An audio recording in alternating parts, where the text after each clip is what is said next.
My name is Sander Hicks.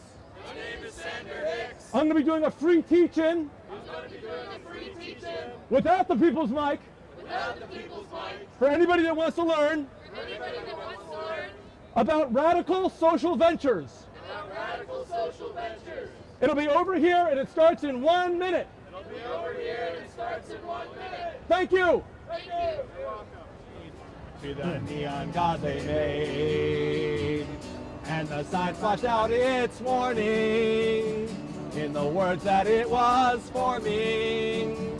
And the sign said the words of the prophets are written on the subway walls and tenement halls, whisper in the sound of silence.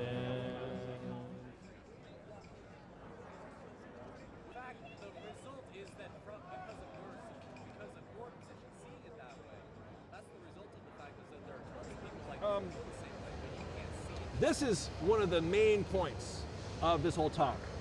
It's changing our philosophy of money.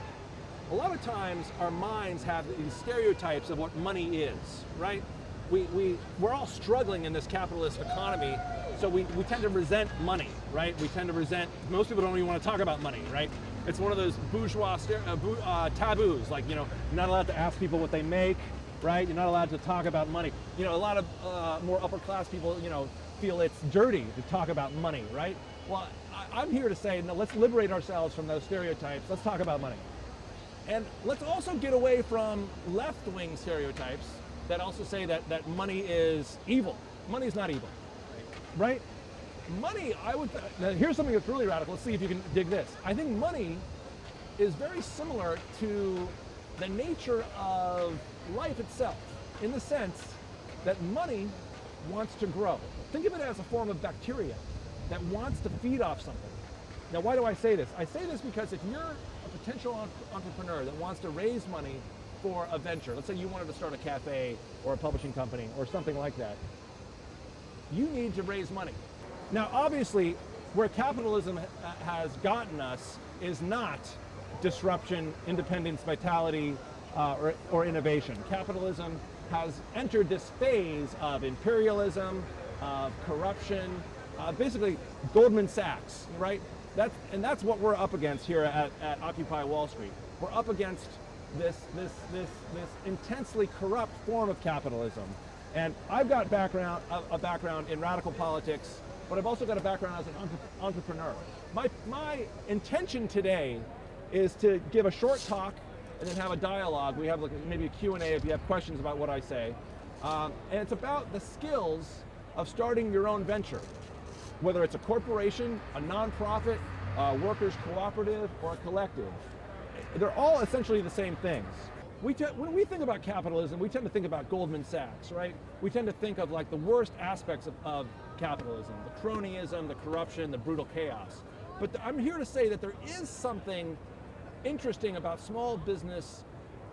I don't want to say capitalism, but I'll say entrepreneurialism, or the adventure of doing a venture.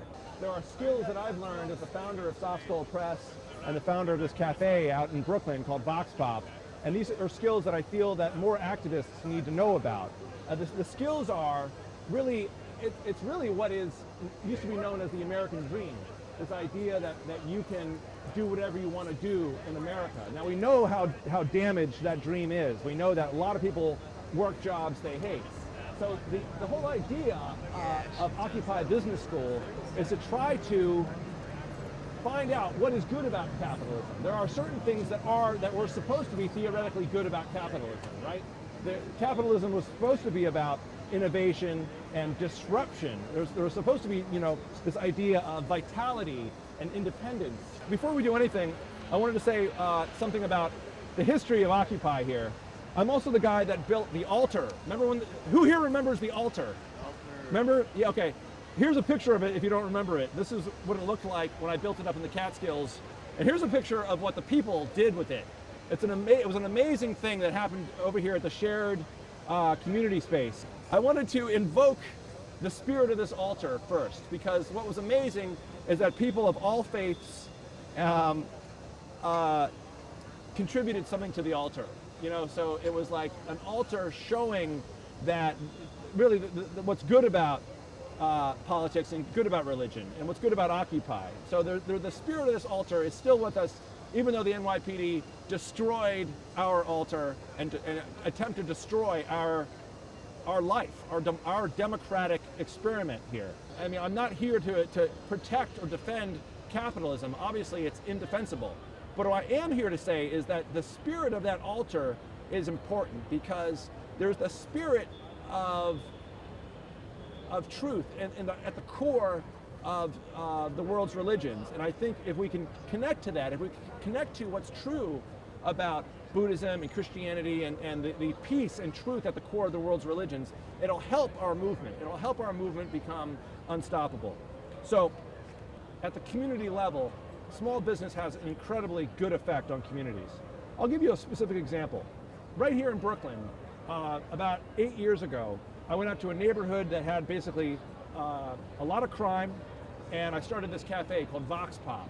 All right, well, Vox Pop had a really great effect on the community, and it was a fair trade coffee house, a lot of live events, and it helped reduce crime. It helped reduce, like the first summer I was there building the cafe, I had to apply direct pressure to people's skulls a couple of times because they were bleeding from the head from different incidents on the street. However, over the course of a couple of years, those kinds of incidents eventually disappeared. We had a really great effect on the community because we were bringing people together. It was kind of like it was kind of like an early version of Occupy. You know, it was all about books, coffee, and democracy. That's what we were trying to do. But we were also trying to do something in the big picture. There's a movement that maybe not everybody here knows about. There is a new movement inside investment capital called socially responsible investment capitalism. So there is money out there. A lot of people think that they can't do, that you couldn't start a business that you wanted to start, or you and your friends couldn't get together and start a cooperative that you wanted to start because you think it's hard to raise money. I'm here to say that that is a skill that is teachable. Now we see that capitalism has ossified, and that entrepreneurs are strangers to capitalism. You know, the stats are very harrowing. 6 out of 7 new ventures fail.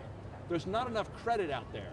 The Great Recession really made that crystal clear, because what little credit was available completely dried up.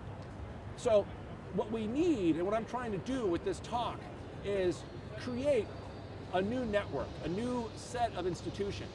You know, a lot of people say, oh, one of the evil institutions of capitalism is the Federal Reserve. And they're right. The Federal Reserve is neither federal, and there's nothing on reserve. It's totally misnamed. It's one of the deceptive, clandestine institutions of capitalism.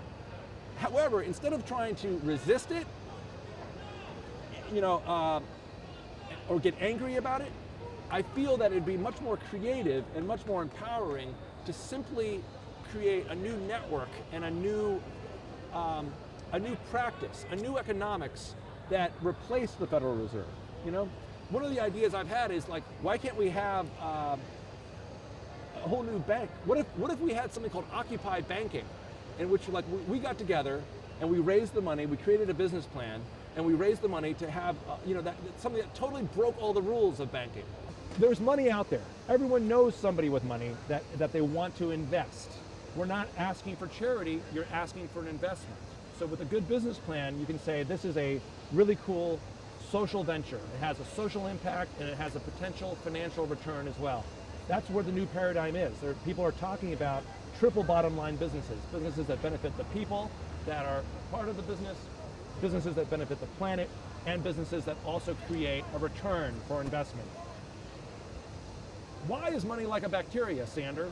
Well, the answer is, if it doesn't find something to invest in and grow, it'll die. How do I mean that? Because of inflation.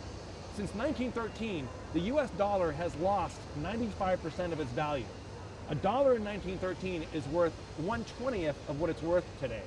And I say that because in 1913, that's when they set up the Federal Reserve. The Federal Reserve was supposed to protect against inflation. It's doing an obviously really mediocre job if we're down to 95% of our value. So, but again, instead of getting angry about that or shaking our fist at that, think of it as an opportunity. That means that money is looking for an investment, and therefore that's, for us as potential social entrepreneurs, that means that there's money out there that is looking to invest. And again, it's all a question of asking you shall receive. You know, you broadcast what you're looking for and what you are willing, what you want to do with it in a plan, and knock on the door will be opened. You know, it actually does happen. To the neon god they made, and the sign flashed out its warning in the words that it was forming. And the sign said the words of the prophets are written on the subway.